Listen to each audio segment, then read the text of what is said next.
The bill, which was passed on Friday by New York State senators, will stop new Bitcoin mining operations for 3 months to test for environmental effects and safety. The law is now ready for the Governor Kathy Hochul to approve or veto. State senators voted 36-27 to pass the legislation, and it will take effect immediately after her approval.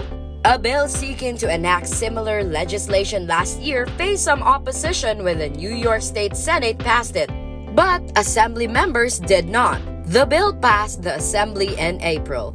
If this bill passes, New York will be the first state in the country to ban blockchain technology infrastructure. According to Fabiano, founder and president of Chamber of Digital Commerce. Industry insiders also tell CNBC that it will have a domino effect across the nation, which is currently at the forefront of the global Bitcoin mining industry, accounting for 38% of the world's miners. Luckily for you, Crypto Clipper, we've covered the passing of New York's crypto mining bill story just for you. So, if you want to learn more about this bill, watch until the end of this video.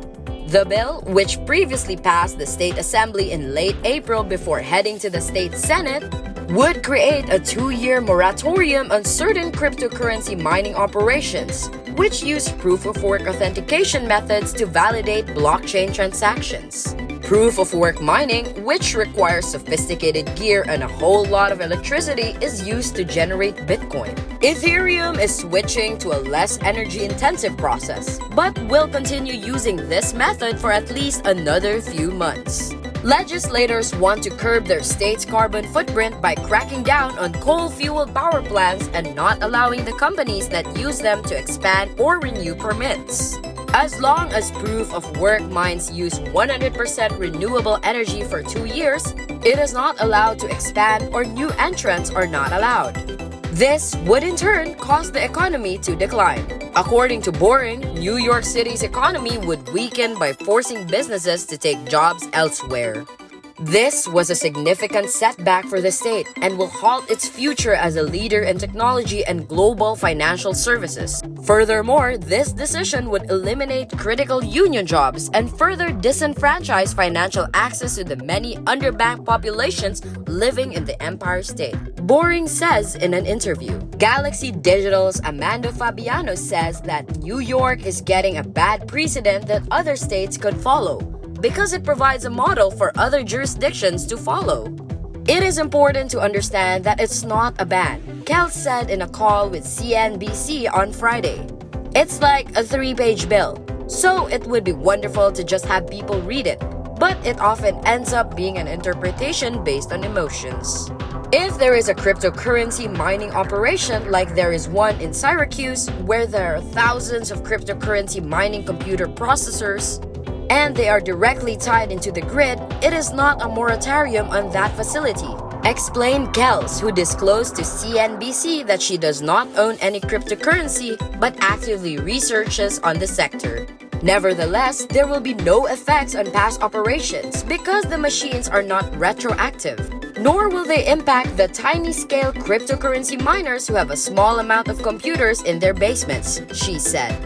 Kels explains that her bill is a de facto pause button that would halt the actions of the crypto mining industry in the state if it's running on coal and natural gas-powered plants. These power sources interfere with Vermont's aggressive climate laws, where it must become net neutral in its greenhouse gas emissions by 2050. It's very narrow, and it won't in any way affect anyone's ability to buy, use, sell, or invest in cryptocurrency, including any cryptocurrency that is based on proof-of-work validation methods like Bitcoin, continued Kels. Groups of crypto miners have banded together to challenge cryptocurrency regulation. Miners expressed concern that the bill would lead to the crossover into broader regulation. Fred Thiel, a company spokesperson, described a moratorium and ban on energy sourcing as not hospitable to miners. New York has a grid congestion issue which is not affected by the behind-the-meter energy consumption, continued Thiel. In the end, this is sending a message to miners to stay away from New York, due to these being just first steps in what may eventually become a ban of mining in the state. When it is infeasible for a company to make a large capital investment without return in less than 5 years, the company avoids investing. Thiel says that no company would be willing to risk investing in a state where 2 years or shortly after may result in the company shutting down and relocating. Kels from CNBC says that when it comes to lobbying against the proposed bill, many people use similar lines of the oil and gas industry. Such lines are, if you do this in the future, it will put a damper on free trade and free commerce, and any regulation is bad. She isn't worried about crypto miners leaving New York because ultimately, like any company, their interest is profit. Mining takes a lot of energy, making it a low-margin industry, and miners are incentivized to go where they can get the cheapest power. New York has a supply of renewable energy, which is attractive because it's not as expensive as traditional sources. A third of New York's in-state generation comes from renewables, a recent U.S. Energy Information Administration data shows. And the state produces more hydroelectric power than any other state east of the Rocky Mountains. The oldest and largest cryptocurrency mining operation in the country is in New York State, and it is fully hydroelectric. Hydroelectric can't be picked up and moved, said Kels, who also noted that hydropower is the cheapest form of renewable energy. Additionally, with less demand for cooling down the computers used in crypto mining, there's less need to use a lot of energy to cool down. The state had abandoned industrial infrastructure, which can be repurposed at a low cost. To say that miners can pick up and leave and go to any state and have access to that form of energy, I think that it is fear-mongering to say that, said Kels. However, some data has suggested that miners began leaving New York for friendlier political jurisdictions like Wyoming and Texas last year in anticipation of what appears to be an expected crackdown. Data from digital currency company Foundry shows that New York's share of the Bitcoin mining network has dropped from 20% to 10% between October 2021 and the end of January. Kevin Zhang, who runs crypto mining pool Foundry, said, "Our customers are being scared off from investing in New York State." Even from Foundry's deployments of $500 million in capital towards mining equipment, less than 5% has gone to New York because of the unfriendly political landscape, continued Zhang. The true sticking point with crypto mining is the question of who to regulate. Proof-of-work crypto miners or energy generators? That logic irks some crypto miners. If this was only about refiring coal-fired plants, then it would be much easier and more fair than to just ban refiring coal-fired plants, said Thiel. Problem solved. Some of the most prominent names in the cryptocurrency world, including Jack Dorsey, Tom Lee, Nick Carter, and Michael Saylor, recently co-signed a letter to the Environmental Protection Agency in which they critiqued the conflating of data centers with power generation facilities. The intent was different than that of the New York moratorium bill, but the same reasoning applies. The rebuttal letter claims that the miners are no different than data centers run by Amazon, Apple, Google, Microsoft, and Meta. Each center is just a building in which electricity powers IT equipment to run computing workloads. Regulating what data centers allow their computers to do would be a massive shift in policy in the United States, the letter reads. Kels says that the New York's bill isn't singling out crypto miners over other large energy consumers. It's just that there are no other energy consumers who are purchasing power plants. This is not about the industry. This is about the use of power plants, she said. However, Nick Carter at Castle Island Venture argues that New York is now regulating the contents of the data center and has effectively banned a kind of computation. They are directly controlling what constitutes a valid use of power, wrote Carter in a tweet. Kels believes the bill will help change stereotypes so the state isn't making emotionally or politically based decisions. She says that's why the second half of the bill, which requires the state government to evaluate the impact of the industry, is the most important part of it. Our scientific experts and environmental experts will be collecting data about the industry's impact on our ability to reach our community protection goals, she said. The Climate Leadership and Community Protection Act is among the most ambitious climate laws in the world. The law requires New York to reduce economy-wide greenhouse gases emissions by 40% by 2030 and no less than 85% by 2050. The 2-year moratorium on purchasing fossil fuel-based power plants in New York will give scientists and experts from the Department of Environmental Conservation the time that they need to thoroughly conduct an environmental impact statement, Kells said.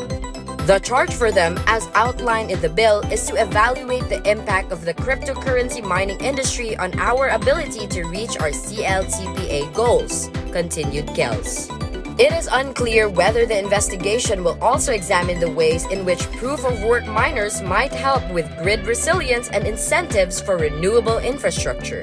Texas has been a case study in how Bitcoin mining helps stabilize power grids by ensuring that demand is always even with supply. Bitcoin miners have now improved the economics of renewables. When these energy buyers co-locate with renewables, it creates a financial incentive for build-out and improves the core economics of renewable power production, which has been riddled with volatility. Although the move of the government is to consider the impact that cryptocurrency may have on the economy, many industry advocates are hopeful that each of these potential construction projects will provide significant economic benefits in addition to stimulating local vendors.